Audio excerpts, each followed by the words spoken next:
Welcome to the Doherty Water for Food podcast. Since 2010, the Doherty Water for Food Global Institute at the University of Nebraska has worked toward one goal, a food and water secure world. One in which global food security is ensured without compromising the use of water to meet other essential human and environmental needs. It's a daunting vision, but one that is vitally important. This podcast amplifies the voices of those making waves in this space. We hope you enjoy today's episode.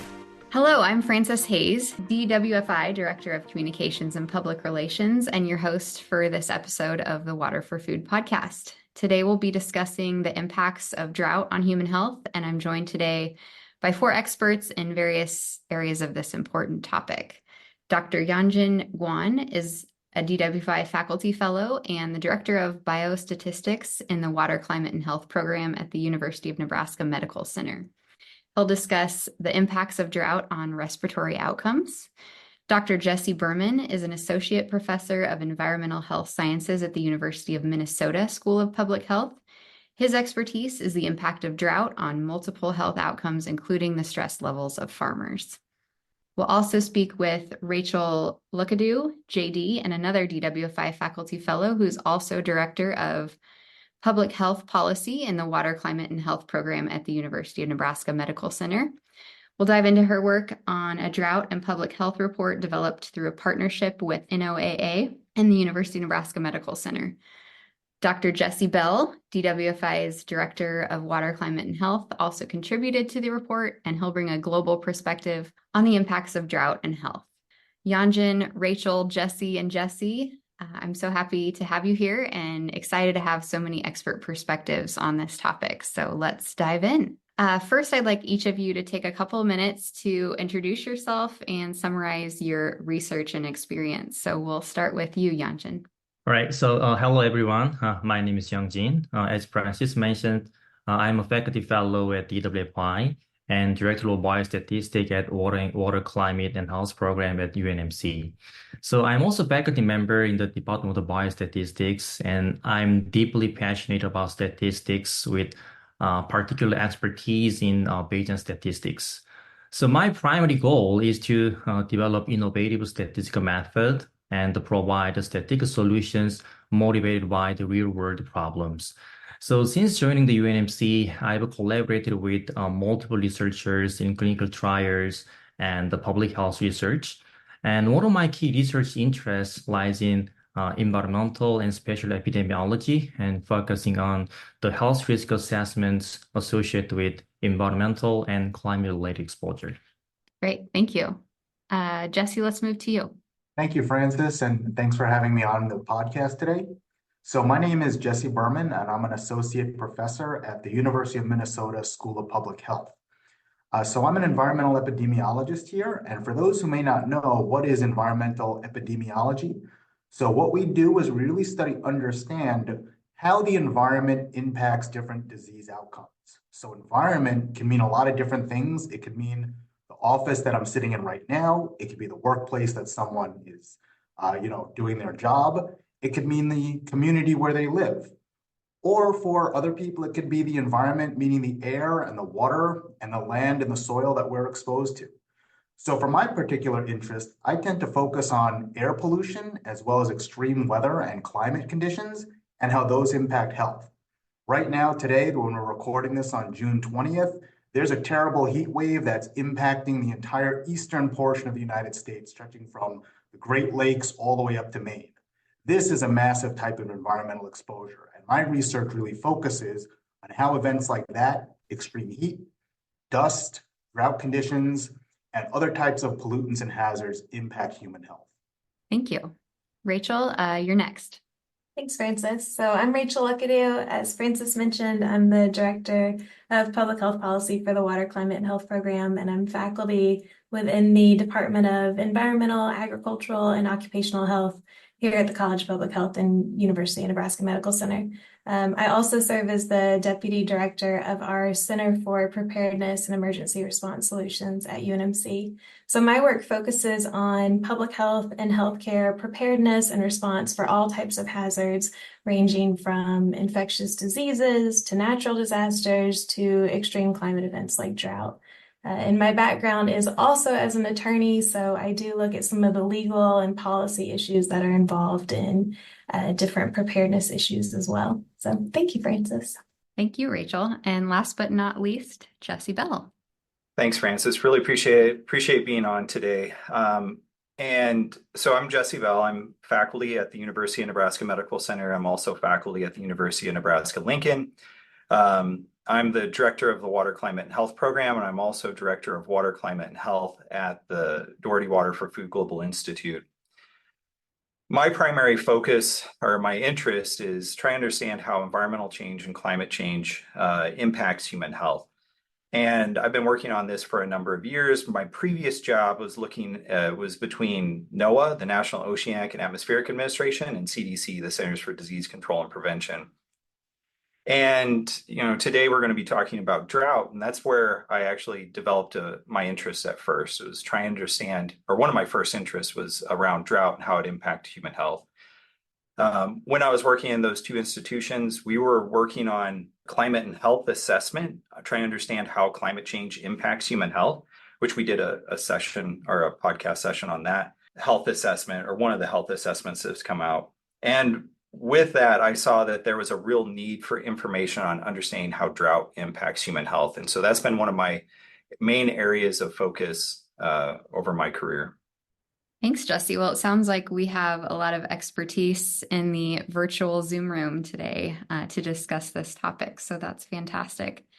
To set us up for this discussion, can you tell us a bit more about the greater impacts of drought that might not be top of mind to our audience? So what are some things that people kind of forget about when it comes to drought? And I'll just let whoever wants to jump in. I'll chime in first, Francis. So when we think about natural disasters that impact health, the most common things that people think about are large, impactful events. So think about hurricanes, where you see on the news and in the newspaper, you'll see images of homes that are knocked over, or tornadoes, where you'll also have very visual impacts of things.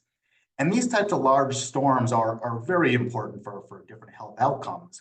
But when we think about drought, they don't really have that same type of immediate impact. Instead, unlike a storm, which comes through, is very severe, but then disappears in a day or even a few hours, droughts can last months, or in some cases, even years. And that makes them really hard to both evaluate as scientists, but also for the public to realize that this is impacting their health at a stage early enough to do something about it. Because by the time most people realize how severe a drought is, it's already been going on for quite some period of time. And that makes it hard to do interventions and mitigation on it. So coming from it from a health side and from a research side, that's one of the big challenges about drought, is this long time frame that it has, this lack of broad visibility, and the fact that drought can impact thousands, if not millions of people at a time, because they can span very large distances. Yeah, that's a really good point, Jesse, that it's kind of hard to see those changes since they're so incremental, but over time they can really be impactful. And I can jump in here as well. When we talk about drought, a lot of times internationally, drought has come up as a human health impact because of famine and malnutrition. And it's estimated over the last century that drought has likely caused more deaths than any other climate or weather-related disaster. But when we were talking about drought in the context of the United States, we, as Jesse mentioned, as Dr. Berman mentioned, there hasn't been a lot of work on understanding some of those health impacts here in the US. And that's where some of the work that we've done collectively has been kind of at the forefront of science and trying to understand some of these relationships between drought and human health, and especially in the context of the United States. All right, thanks for that. Well, we'll keep moving on. So this next question I'd like to focus on respiratory issues surrounding drought. So Yanjin, how does drought specifically affect air quality? And what does this mean for respiratory health? So first, let me talk with the association between the drought and respiratory health. So with the climate change and drought are happening more and more often and also keep on getting worse. So also globally, respiratory health caused an estimated 3.9 million deaths in 2017. It's representing is most of the, I mean, is almost 7% of all deaths worldwide. So, however, we don't know much about how drought specifically affects the respiratory health, and the number of studies is still sparse, especially in the United States. So to fill this gap, we conducted a national and climate region level study to evaluate the effect of a monthly drought exposure on respiratory health. So we used the data from National Center for Health Statistics, and then we found some interesting results. The first, we discovered the drought really do affect the respiratory health, but the impacts varies a lot depending on where you live in the United States. So for example, during the severe drought exposure, and respiratory mortality in the general populations went up by 6% in Northeast and 9% in Northern Rockies and Plain, where the Nebraska belongs to, and also around 5% in Ohio Valley and 3.5% in Southeast, and bump up to almost 16% in Upper Midwest. So now let me just talk to you in more specific ways about the drought and air quality.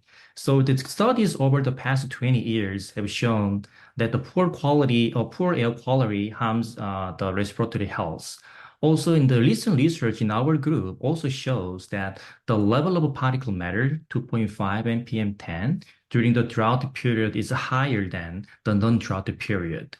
So this increasing trend is more apparent, especially during the severe drought period. So also based on our assessments, and this increase in particles during severe drought puts our respiratory health in a downfalls. So the question is, why does this happen? So potentially during a drought period, the level of air pollution can shoot up because of the dust, smoke, and the other particles in the air. So those pollutants can trigger asthma attacks and make existing respiratory conditions worse. Plus, during the drought-induced wildfires also can release even more harmful gases and particles in the air, making things worse for lung and the respiratory system. So in summary, and then drought has a large impact on our respiratory health. And you mentioned that the impacts can be different in different parts of the country, but are there populations or groups that you see that are more affected by drought and respiratory issues? Yeah, the identifying the vulnerable groups or populations in the public health is really important standpoints for future management. So we conducted further examinations by age group and ethnicity and gender and urbanicities to identify which peoples are more affected in the US by drought exposure. So our comprehensive assessment shows that the drought affects populations in many different ways. So all the populations aged over 65 years old and white population and both male and females and both metro and non-metro had an increase of the respiratory health at the national level.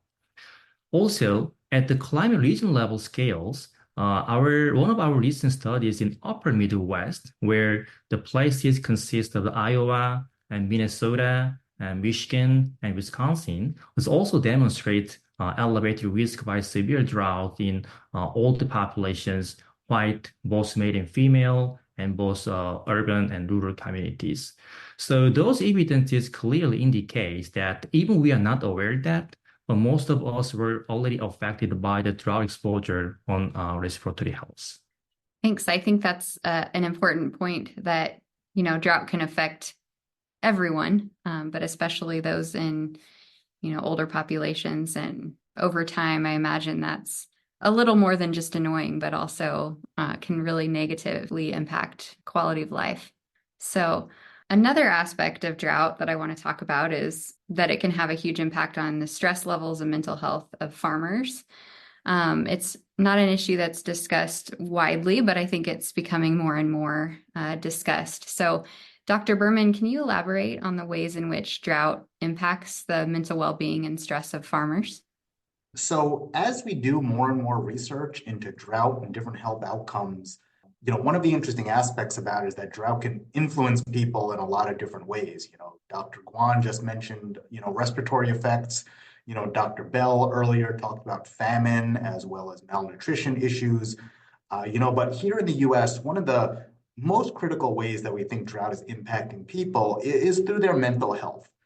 And we know that drought conditions cause hardships. And this is not something new to any people who are already in the farming community, but a drought condition can impact people's livelihoods. It can damage their crops. It can damage the food, their feed that they're raising for their livestock.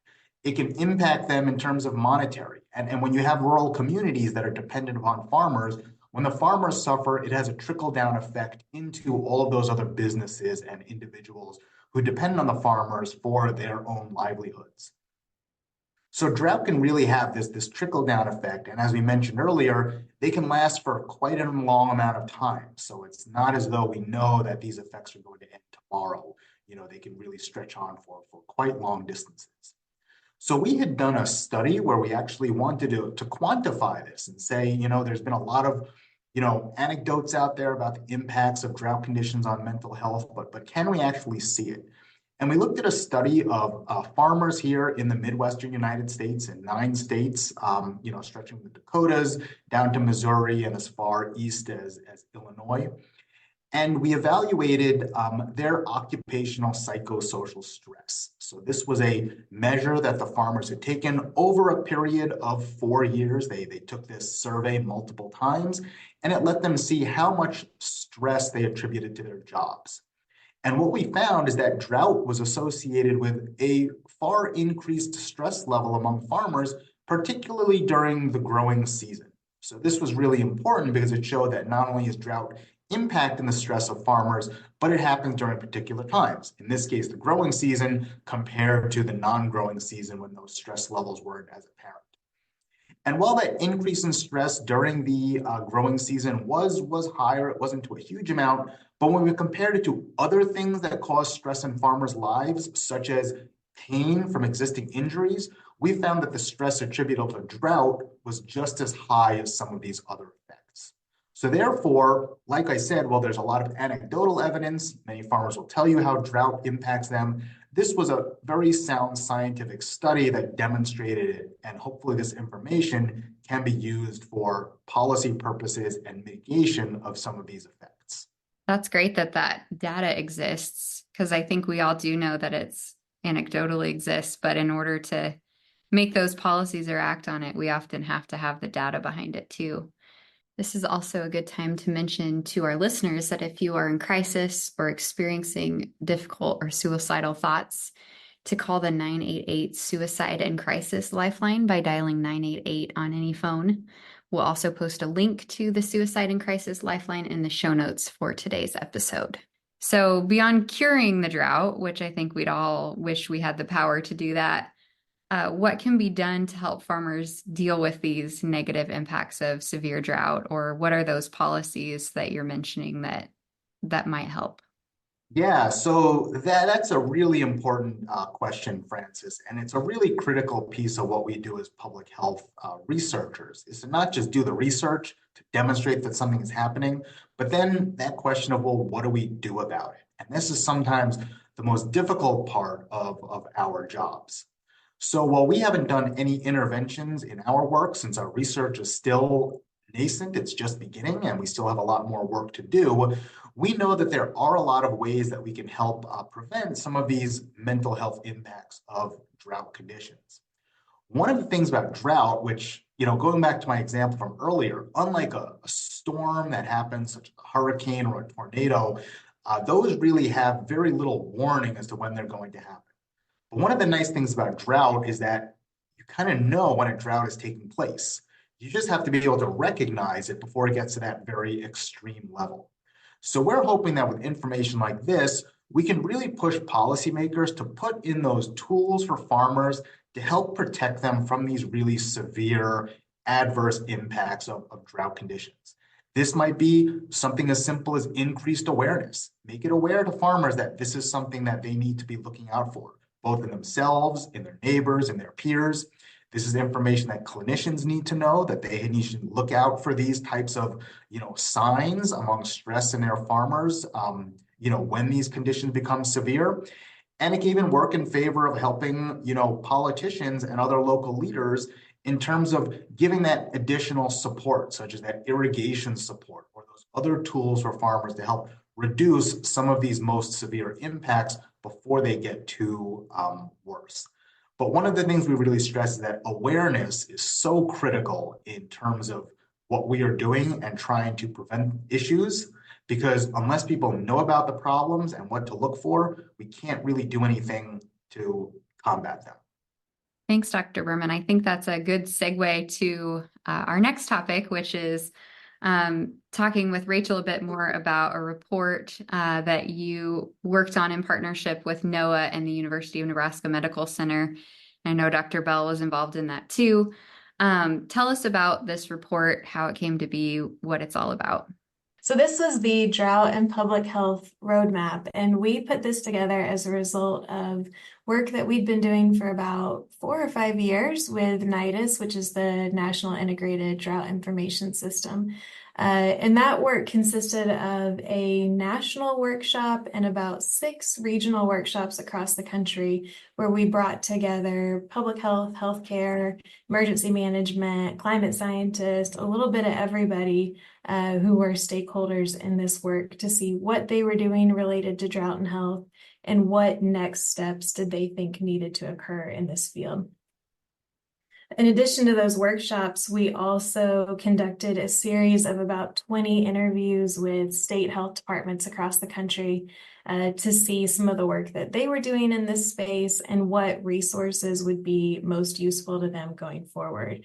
And so we combined the results of the discussions we had at the workshop with the findings from the interviews and found that there was a lot of commonalities and trends across the country in what people were needing to continue drought and health work. So we used all of that, brought it together, and that's what formed this report. It contains all of our findings and recommendations and I think there's about 5 different categories of particular conceptual areas where we knew there needed to be more work in this space. Thanks, Rachel. And we'll provide a link to that report in the description for this podcast. So I've read through the report and it touches a lot on the symptoms or implications of drought, some of the ones which we've already discussed here, but there's also that engagement and outreach component that's included. So can you tell us more about that and why you think that part is so important? Yeah, I actually think Jesse Berman stated it perfectly. But one of the things that we found in these workshops in particular was that there were a lot of people doing really important and critical research in this space, but it wasn't necessarily being communicated to the individuals most severely impacted. So we think there's just a lot of importance around that outreach and communication piece and creating really practical tools that translate that research to communities. So that was where the outreach piece came in for us. The engagement part was that we also found in the workshops that there were a lot of people doing parallel work who didn't necessarily know about each other. And so we found there was a real call for a community of practice around drought and health. People wanted to come together and partner more in this work rather than being siloed. And one of the areas we saw that the most was with public health. Public health and healthcare has not always traditionally had a seat at the table in climate science conversations, and they're critically important to be there. Those are trusted messengers within the community. So they are some of the frontline resources we have to share some of this drought and health research with their patients and with their communities. So finding ways to engage public health and healthcare more in these drought conversations, I think, was really one of the highlights to us of things that need to happen going forward. Yeah, I think that's so true that you need to have people that you trust that are telling you these things to really want to act on them. People that are in your community and understand what's going on locally, I think is really important. So I'm glad that that's included. So, Jesse, I'd like to turn to you now. It's great to have you on the podcast again. As you mentioned, you were on a couple episodes ago. I think it was episode 34. So, for our listeners, if you haven't checked that out, please do so. It features Jesse Bell along with two of our faculty fellows, Andrea Beisch and Tanya Haig, talking about the impacts of climate change in the U.S., which also fits in really well with what we're talking about today. So, welcome back. And I'd like to take our topic a bit broader now and explore these impacts of drought from a global perspective. So are those global impacts different than the ones we see here in the US? And what are the similarities there? Thanks, Francis. Yeah, I definitely some similarities and some differences. When we talk about drought internationally, a lot of times, as I mentioned, droughts have likely led to more deaths than any other climate or weather-related event internationally. And the main culprit there is famine and malnutrition over the last century. Now, here in the United States, we don't have those same issues, although we do still have issues with famine and malnutrition in the United States. We don't have them at the same scale that you'll see internationally. And so in the US, it's not those direct impacts that you're seeing with famine and malnutrition. There's some of these more indirect or delayed impacts because drought is a threat multiplier. So droughts lead to reduction of air quality, and that could be through dust storms or wildfires. They can lead to more intense heat waves. They can lead to reduction in or water quality and water availability. And then they can also change habitat of organisms that can potentially transmit disease. Now, that can happen anywhere. A drought that happens in the United States or a drought that happens in Africa or Southwest Asia, you'll see those same types of issues potentially arise in each of those locations.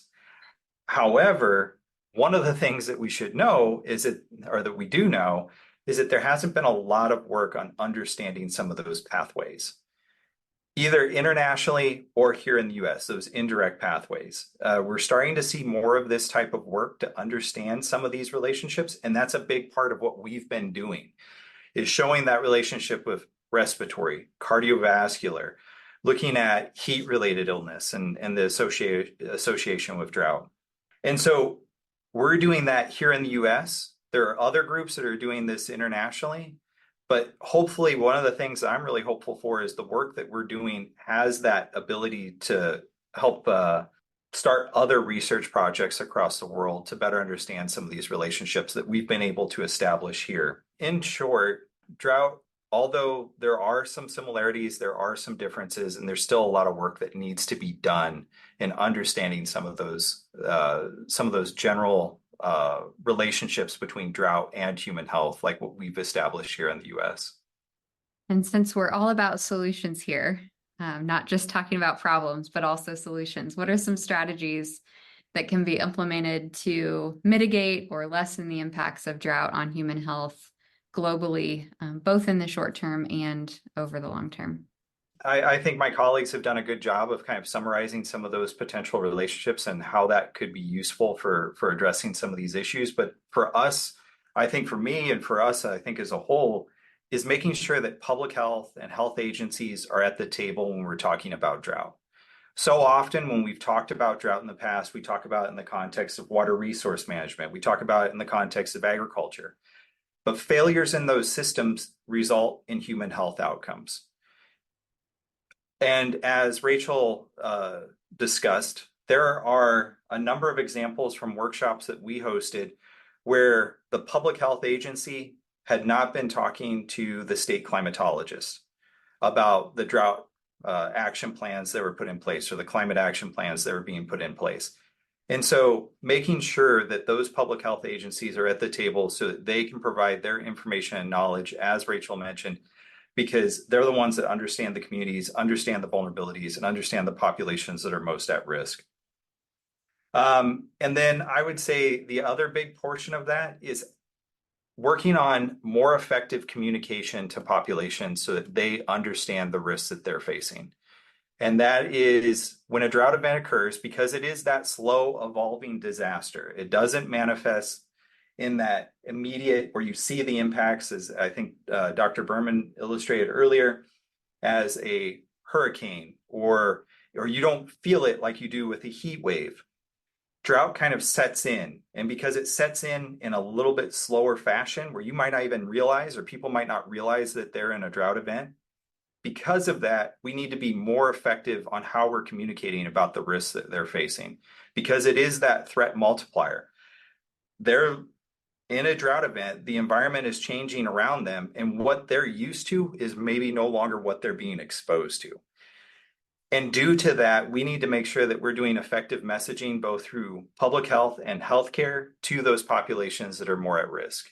And that's where the work that Dr. Guan has been doing and Dr. Berman have been doing, to be able to help us better understand what are those risks and who are those populations that are more at risk as well. And so I think those are just some of our beginning pathways, but there's still a lot of work that needs to be done, because the more that we work on this, the more that we understand these relationships, and the more that we are able to engage with public health agencies, with healthcare, emergency response and management, then we're going to be able to better understand what are some of those weaknesses within the system that we can try to strengthen as well. I mean, I wish I could have the silver bullet, but we don't have that yet, but that's what we're working towards. Great. Well, I think it's clear from everyone here that, progress is being made in that area of making those connections between public health professionals, trusted people in local communities, and those studying drought and agriculture. So I think that's a good sign. So I think we're making progress there. I wish we had more time. I think we could talk about a lot more issues related to this, but for now, that wraps up the questions I have for today.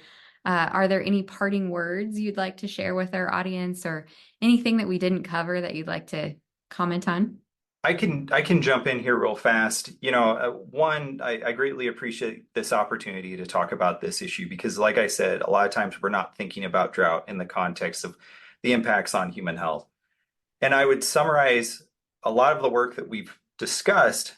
It allows us to do better preparedness, better planning, and response to drought events. And that's one of my kind of takeaway messages. A lack of preparedness, response, and planning will increase the impacts of any disaster. And so this gives us the work that's happening here gives us an opportunity to help improve in those three main pillars that we need to improve upon when we're talking about drought or any disaster for that matter. Yeah, and I just wanted to add in, Francis, as well, that I think that we need to think about drought as well as things such as heat, wildfire smoke, cyclonic storms, all these other natural disasters as really part of this conglomeration of extreme weather events that could impact, human health. And we really have to recognize that these are becoming far more erratic than they have in years past. They are becoming more severe. They're happening earlier in the seasons. They're happening later in the seasons. And really, what we've known from decades and decades of weather reports is kind of getting thrown out the window. And as Dr. Bell mentioned, areas that haven't experienced these events are now suddenly seeing them, and we really need to be prepared for the impacts of all of these events, because as he mentioned, without proper preparedness, we only know that the effects and the impacts are going to be larger and more severe than they would be if we had been, carefully attuned to expecting them. Yeah, so I can add one short sentence. So today, we have a lot of discussions from the multiple experts, but I'd like to point out that our finding discussions are based on the large national database and legal scientific approaches. So from my experiences, data will always provide the useful informations and then tell us each and every one of their own stories. So I hope that this podcast help our audience understand the large impact on the drought exposures on our community and society. Yeah, and I'll just say, kind of building off of what Jesse Berman was saying, not only are we seeing, changes in drought seasons and what that looks like, but we're seeing it so much more across the country in different regions. I found that when I did those interviews with the state health departments. I talk to people in the Southwest who have been dealing with drought for quite some time, and it's their bread and butter at this point. But also talking to people in other regions, Pacific Northwest, Northeast, who are starting to deal with these issues that they hadn't dealt with before. So we're just seeing that this is an increasingly prevalent and common issue, and it's not sequestered to one region as we may have thought about it previously. Thank you for the time, Francis. Yeah, thanks. And hopefully we can all continue to learn from each other, and from areas that this has been quite common in the past. We can learn from how they've dealt with it and expand on that too, so we don't always have to reinvent things. So a huge thanks to all four of you for joining me today. I really enjoyed our discussion, and it was a great pleasure to get to know you and the work that you're doing. So thanks for taking the time today, and I look forward to keeping in touch and hearing more about what you're up to in the future. Thanks for joining us this time on the Doherty Water for Food podcast. Make sure to visit our website, waterforfood.nebraska.edu, to view show notes or subscribe so you don't miss future episodes.